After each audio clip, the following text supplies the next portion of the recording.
નમસ્કાર મિત્રો, શું તમે જાણો છો કે હોળીના રંગો ઉડે એ પહેલાના 8 દિવસો આપણા જીવન માટે કેટલા સંવેદનશીલ હોય છે? ઘણા લોકો આ દિવસોને માત્ર અશુભ માને છે, પણ શું તમને ખબર છે કે આની પાછળ એક મોટું વિજ્ઞાન અને જ્યોતિષી ગણિત કામ કરે છે? વર્ષ 2026માં હોળાષ્ટક દરમિયાન ગ્રહોની સ્થિતિ એવી બની રહી છે કે જે તમારી નિર્ણય શક્તિ અને સ્વાસ્થ્ય બંને પર અસર કરી શકે છે. આજના વિડીયોમાં આપણે કોઈ અંધશ્રદ્ધાની વાત નથી કરવાના, પરંતુ જાણીશું કે 2026માં હોળાષ્ટક ક્યારે છે, આ 8 દિવસોમાં કયા ગ્રહો ઉગ્ર બને છે અને વિજ્ઞાન મુજબ આ સમયગાળામાં કેમ મોટા કાર્યો ટાળવા જોઈએ. જો તમે પણ લગ્ન, નવો વેપાર કે મિલકત ખરીદવાનું વિચારી રહ્યા હોવ તો આ વિડીયો અંત સુધી ચોક્કસ જોજો. નમસ્તે મિત્રો, સ્વાગત છે આપણી ચેનલ લાઈવ પર. હવે મિત્રો સમજીએ આની પાછળનું અસલી કારણ. શા માટે શાસ્ત્રોમાં આ દિવસોને વર્જિત કહ્યા છે? શું માત્ર પ્રહલાદની વાર્તા જ કારણ છે? ના. જ્યોતિષ શાસ્ત્રના મુહૂર્ત ચિંતામણી ગ્રંથ મુજબ આ 8 દિવસોમાં એક પછી એક 8 ગ્રહો અત્યંત ઉગ્ર એટલે કે અગ્રેસિવ બને છે. 8મે ચંદ્ર ઉગ્ર બને છે, જે તમારા મન અને વિચારોને અસ્થિર કરે છે. 9મના સૂર્ય ઉગ્ર બને છે, જે અહંકાર અને ગુસ્સો વધારે છે. 10મના શનિ, જે કામમાં રૂકાવટ લાવે છે. 11થી પૂનમ શુક્ર, ગુરુ, બુધ, મંગળ અને રાહુ ક્રમશઃ ઉગ્ર બને છે.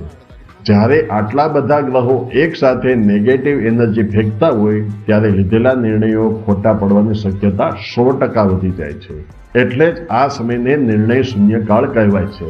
હવે આ બાબતે વિજ્ઞાન શું કહે છે? આ સમય ઋતુ સંધિકાળ છે. ઠંડી જાય છે અને ગરમી આવે છે. આપણા શરીરમાં કફ પીગળે છે અને રોગ પ્રતિકારક શક્તિ સૌથી ધીમી હોય છે.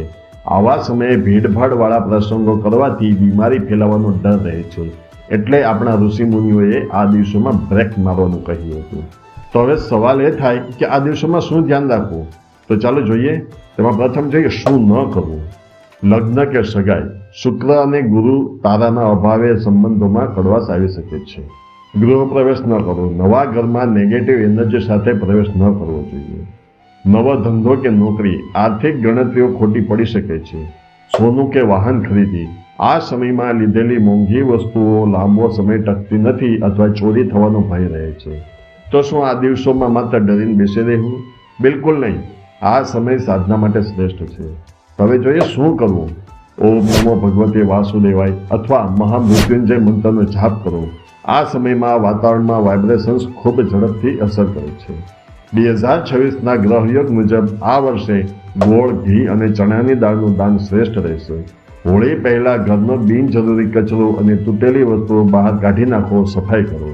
હવે મિત્રો નોંધી લો 2026ના હોળાષ્ટકની મહત્વની તારીખો. પંચાંગ અનુસાર હોળાષ્ટકનો પ્રારંભ ફાગણ સુદ 7મનો ક્ષય હોવાથી 6ના રોજ થાય છે. 23 ફેબ્રુઆરી 2026 સોમવાર સવારે 7:03 શરૂઆત થાય ને 2 માર્ચ 2026 સોમવારે હોળિકા દહનના સમાપ્ત થાય છે. ટૂંકમાં મિત્રો હોળાષ્ટક એટલે ડરવાનો સમય નહીં, પણ ડિટોક્સ કરવાનો સમય. જેમ આપણે શરીરને ડિટોક્સ કરીએ છીએ તેમ આ 8 દિવસોમાં મનને શાંત રાખી પ્રભુ ભક્તિ કરી આવનારા નવા વર્ષ માટે તૈયાર થવાનો આ સમય છે.